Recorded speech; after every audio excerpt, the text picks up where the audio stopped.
welcome to this week's episode of the Seagull and Wolf Talk Theatre podcast. I am Alastair Norton, and with me is not Chloë Powell. Chloë Powell is off sunning herself in Croatia this week.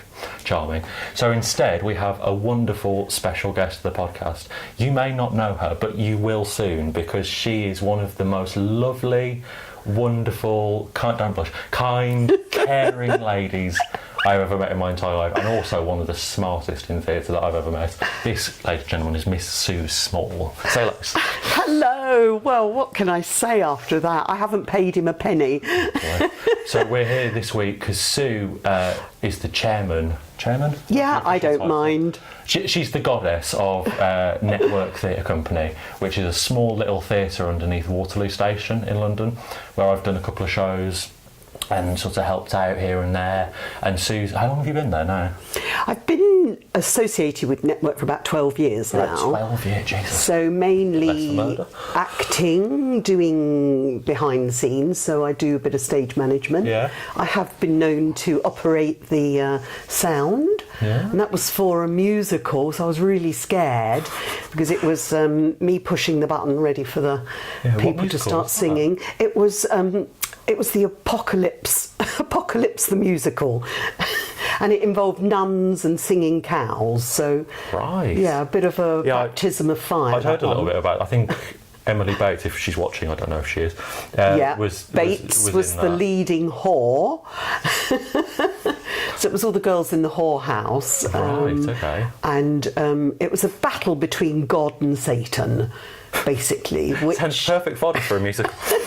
Does there a tap number? Like what? Was it great? Not actually a tap number, but the nuns and the cows danced together, so that was quite fun in their moo uniforms. And God won. Just thought you might like to know. I'd hope so for a musical. I like there to be a happy ending, just if you could manage. But the Satan was gorgeous. He was a young man. Oh, here we go. This is where our conversation with Sue usually goes to. The young men of the theatre that she swoops upon. I've got a soft spot for, haven't I? Smile bit. No, so Sue runs the theatre now, and we should take a moment to talk about Nigel, who, when I was doing a play there in April this year, Nigel, who was the previous chairman, sadly passed away, didn't he? Yes, it was. Nigel had been our chairman for about 4 years. And we saw him on Monday night, came into the theatre, we had our dress rehearsal. This is the show week. The show week, Playhouse Creatures. And he died on Tuesday.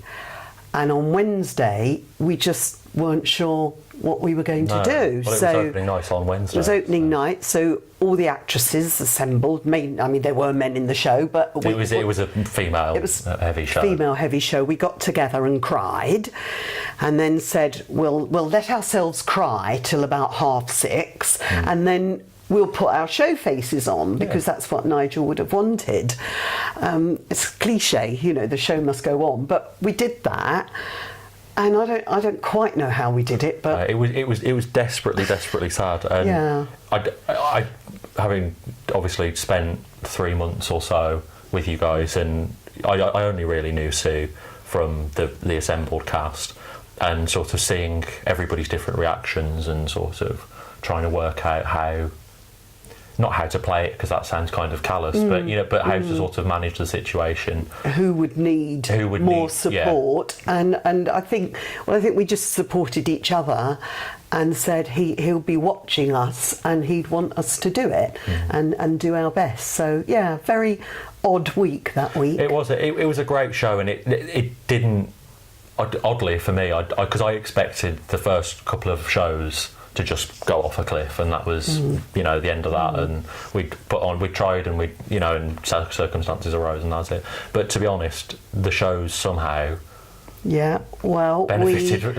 I think we had an energy that was, I don't know, we were just going, well, we're going to channel Nigel, because he would want us to do that. And of course we had a fabulous band, and Chloë singing with us. The Seagull of Seagull and Wolf was in that as well, singing away with a gorgeous house band led by Rob Howard. Hi, Rob. And we just cried every night when Chloë started singing, because she was singing jazz standards. She's not awful. She was good. Like, yes. Didn't cry because she was. No, we shit. cried with emotion. So that was a. But now you've taken the reins. So I've taken the reins. We had an annual general meeting, and a bit reluctantly, because I quite like doing my job, which is managing the theatre diary and scheduling all the rehearsals and all the shows. But I'm attempting it. I've got a great committee behind me, so they've all got individual roles, but I'm still doing the diary. So still. So you've taken on two jobs, basically. Two of the jobs. Yeah. So for people out there who are wondering how to manage their own theatre company or to attain their own space in London or anywhere else, or sort of what is the role that you play in sort of the upkeep of the theatre? I think in our space, I have to emphasise that it's run entirely by volunteers. So we have no paid staff. Now, if you've got paid staff, then it's a whole lot easier. Yeah, I bet. So my biggest job really is leading these unpaid volunteers and making them feel special and making them feel part of the team. And it really is important that everybody has an actual job that they're responsible for, that they do. So, for instance, somebody organises our front of house team, somebody organises our bar team, our bar volunteers. And so what they do, they take on an area of work, they get volunteers, they train them, because that's really important. Yeah, with volunteers, I guess it's all very well coming and putting your hand for, but you need to be able to do the job. You need to be, if you've got to run a bar, you've got 15-minute interval and 70 people all want a drink in 15 minutes. So you've got to know what you're doing. It's hard work, but it's fun. So our biggest challenge is paying the rent. I can imagine. This was my main question, and I never asked you this when we were doing Players Creatures. How the hell have you got a space in the middle of Waterloo? Right, Waterloo. So back in 1939, work out how long ago that was. The railway company, it wasn't called Network Rail, it was called Southern Region. Right. Okay. So they had a number of staff who wanted to put on plays, and they said, "Oh, well, have some tunnels that we're not using underneath the station." And these tunnels were originally a store for fuel or oil. Not fuel, but oil. So I don't know if you notice, in the theatre, the floor actually slopes very gently into the middle, and that's because that was where it could run away. So these terrible, horrible tunnels were given to the staff. They said, well, you can do whatever you like down there, and the Southern Region Dramatic Society was established. Right, okay. So it was for free. They had the space for free, and then obviously when the railways were privatised, that couldn't go on. That was it. That was it. And if you want a space under Waterloo, you pay for it. So we pay Network Rail, as it is now, a rent. They're not very caring landlords, may I say that. Anyone that's been in Network will know how damp it is. Yeah, there is a smell associated. What does our good friend Alastair, not me, but Alastair Calgary, Theatre Royal Dirty Lane, is that what they call it? Theatre Royal Dirty Lane, or our patron Hugh Bonneville, who is Nigel's younger brother. Do you want to just pick that name up off the floor there? So Hugh calls it the stinking shithole. That's our patron. Thanks, Hugh. And Hugh's sister Claire is also our patron as well. Hugh of Downton Abbey fame. So Hugh calls it his favourite stinking shithole. Right. We have 100% saturation of damp in the walls, but Network Rail aren't worried about that. As long as we pay our ground rent, they're okay. So my biggest challenge then is to raise enough money from ticket sales and bar sales to cover that rent, which is why it's important, and we're always asking people to buy lots of gin and tonics to support the theatre. Don't worry, I've done that.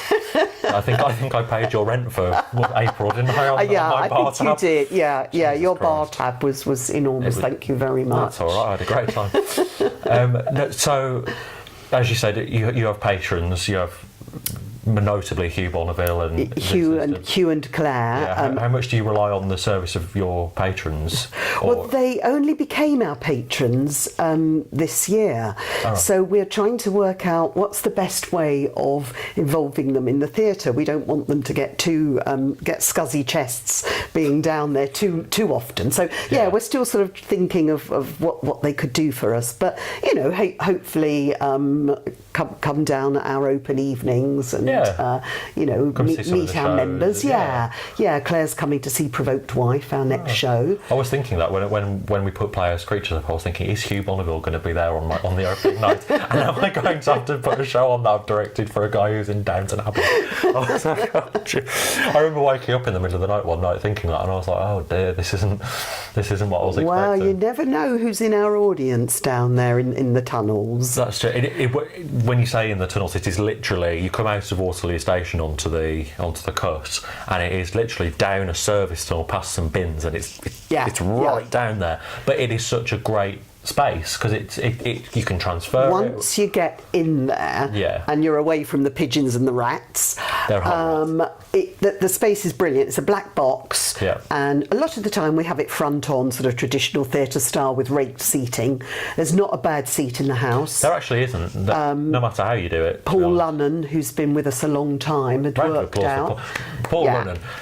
We did, as probably Sue's about to say, we did Players Creatures in the round, and that day when we transferred the auditorium into the round, it was like a military operation. It was fantastic. We were done by like 2:00. It was brilliant. Paul he laminates the sheets that tells us exactly what we've got to do, and we all start with podgers. That's a technical term. I've learnt about podgers, and we just dismantle. I'm sure you have, Sue. I'm sure you've learnt about podgers.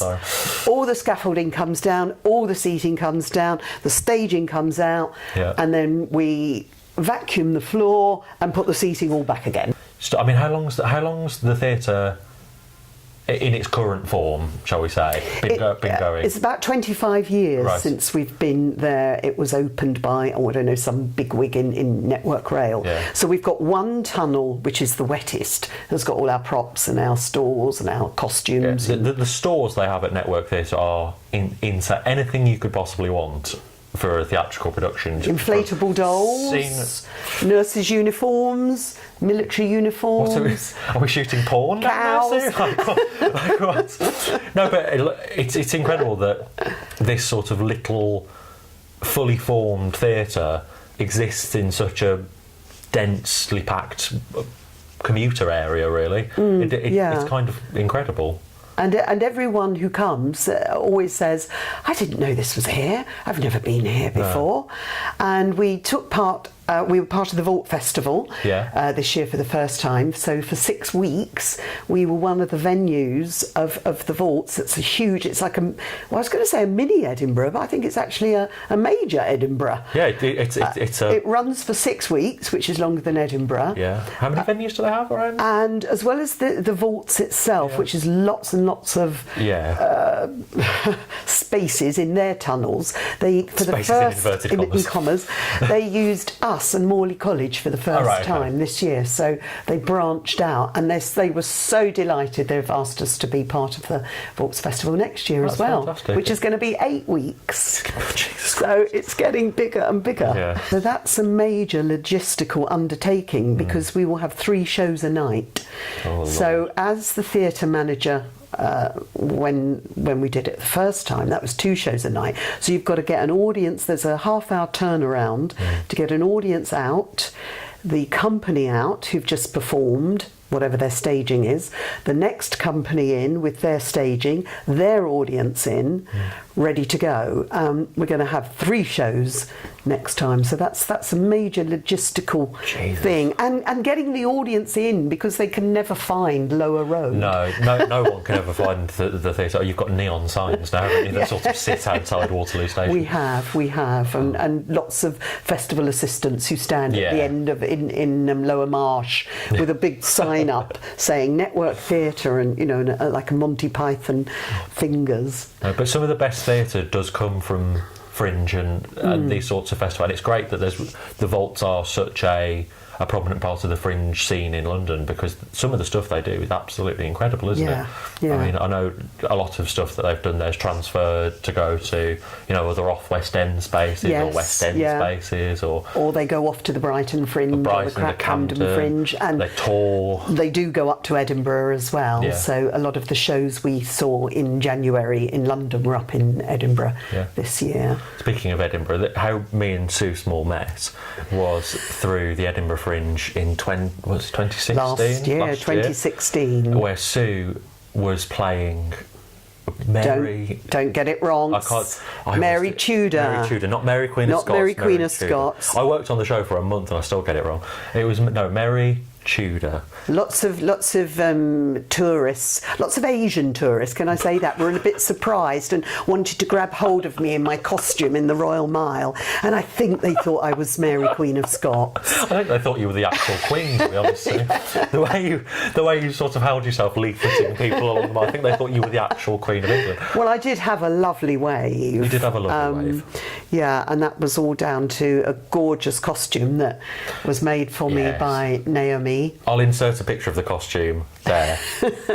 And we're back. And the week of that, the month of that show, I should say, I mean, it was written by Bernie C. Burns, who, fantastic award-winning, as she reminds us, award-winning dramaturg, playwright, general good egg. And that month of that show was so insane, wasn't it? Because it was every day. How many days do you have off? Maybe four, five, something like that? No. Bernie fought for me to have, I think it was 3 days, thank you, Bernie. 3 days Whereas off. Normally you're not allowed, so you appear for the whole Fringe, so for the whole month. But I had 3 days off.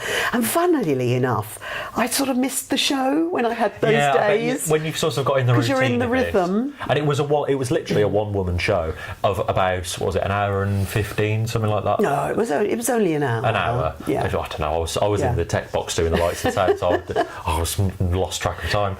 But so you were there doing your Queen. I'm going to cut that out. In a hot costume. Very hot costume. Very hot costume. Lots of layers, but I loved it. Yeah. Absolutely loved it. So you're an actress. You were an actress first, and you still act at Network. Yes, I mean, how many shows have you done this year so far? 2, 3, something like that? You did Playhouse Creatures with us. I did Playhouse Creatures, but the other shows I'm involved with, I'm producing the next one, although I will be appearing in a very short toweling robe in a scene at Spring Gardens. That's all I can say at the moment. It's the Provoked Wife. What are the dates for the Provoked Wife? September the 20th to the 23rd. So if you're around London, go and see this lovely lady in a little towel. Along with a great play as well, Sue Small. Directed by Alastair, who christened the Network Theatre Royal Dirty Lane. Alastair Coolcut, he is marvellous at bringing out the sordid sex of 1967. We're going for the sort of Christine Keeler feel. He brings out the sordid sex of any era, just to be honest. Having worked with him for 3 months, I know that to be a fact all too well. But yeah, you do have a lot of professional work at Network too. It's not just the amateur stuff that's done in-house. No, absolutely. The BBC World Service has come and recorded their Persian. Quite interesting. They still call themselves the Persian department. In the BBC? Yeah, at the BBC. I'm not surprised, really. I should be, but I'm not. I was a bit concerned that they might find the trains running above might interfere with the sound, but they didn't find that a problem at all. So if it's BBC quality sound. So we've had BBC in, we've had people filming pop videos. Really? Yeah, there's a wonderful one on YouTube which looks quite scary, and there's got lots of fluorescent paint and women dressed in fluorescent paint. Not sure who the artist is, but anyway. A lot of fun though. Yeah. And it's a very versatile space that you can do these sorts of things. That it's not just there's no big proscenium art. No, it's a real diverse space, and I guess that's good for you lot as well, because you open it up to as many people as possible. To pay your rent and carry on with your in-house shows. Yeah, exactly. Well, we call it they're contributing towards the running cost of the theatre. And obviously there's we have a lot of Edinburgh shows rehearse during the day in July, each July. So we probably have 2, 3, 4 weeks of Edinburgh shows rehearsing in the day. And that's great because then that doesn't interfere with our evening rehearsals. So that works really well. We have some Waterloo children's shows who come in at the weekend and have classes. So we're really trying to reach out to the community and let them know that we're there. It's Samaritan over here.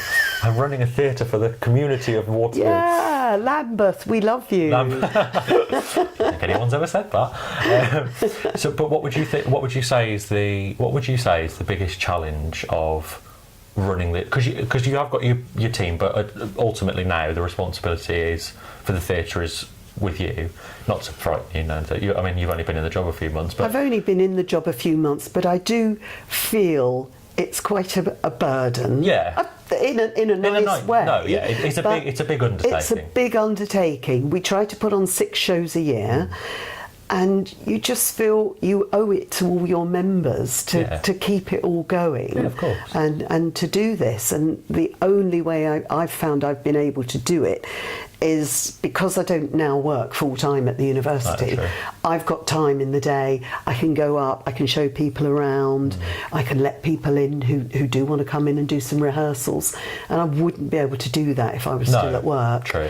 So I'm very lucky in that I can devote the time I can to it, but that does worry me sort of going forward. Yeah, because it is obviously such a lot. It's a huge undertaking, and you sort of but you open that door and you go in and you just feel so proud that it's your space, and everybody loves it when they do get there. Could you ever see Network becoming a professionally run, with paid staff, and so we're on the verge. We're on the cusp. So the next generation of people who come in to run the theatre, have people who run it for open house, and it's not just you or Nigel or whoever's running the theatre at the time. I think that's the next step. Yeah. Whether we can, we really are on the cusp. It's almost like we're so successful.